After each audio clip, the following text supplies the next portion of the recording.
Rick Martin was an intense guy that he had as good a shot as anyone who ever played the game, and Rick was a tough son of a gun. People underestimated his toughness, and he became a really good teammate in Buffalo. And Rene Robert had a talented guy that found that they put on that line, and all of a sudden everything came together for him. And Rene was an underestimated tough guy too. He could be physical. So we had the connection was an inordinately talented line that scored a lot of goals and got a lot of points, but they also could come to play. And I mean, Gilbert himself was a big guy. He was a big, strong guy. So there wasn't much missing from that team. They were much better without the puck than people give them credit. But one of the other reasons, when they were on the ice, they had the puck. They had it all the time. The French connection was, they were quick. From the blue line in, there's nobody in hockey ever wanted to score a goal more than Rick Martin. He was dynamite. Rene, very talented, good skater, a little more aggressive if he wanted to be, could move the puck and all that. And then there was Gilbert, who just had pure skill. Rene was an integral part of that line. He came over, I think it was in late 72 for the trade from Eddie Shack from Pittsburgh. Yeah.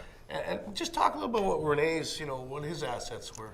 Well, when Rene came, obviously he won the scoring championship in the Quebec Major Junior League, and I played against him in junior. He was a very good playmaker. He was playing center at the time, but he put him on right wing, and Punch kind of said, well, I want you to check for these guys, but Rene had a little more to give than just checking. I mean, he was a good playmaker. Good point. He read the play, and we immediately hit it off. I mean, Bert can tell you. I mean, we just knew where everybody, each other, who we were. He was a very smooth hockey player. He had a good vision of the game and good goal scorer too. Gilbert was more quiet, less confident in his language skills, I think, than Richard and Rene, both of whom spoke perfect French and perfect English. I think Richard was, Richard was a very strong-willed, aggressive offensive player. I think Rene Robert was a little more of the personality guy, the jokester, the guy that kept the room loose and things like that. So, Gilbert was pretty much, on his game. He was equal to the task of having fun, but he was more business on the ice. Richard was, to me, the pure shooter.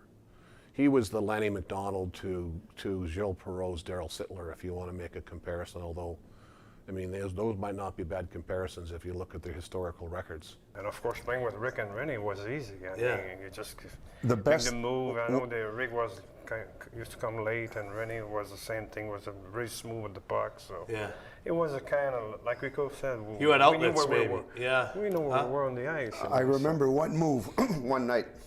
We were playing at Maple Leaf Gardens.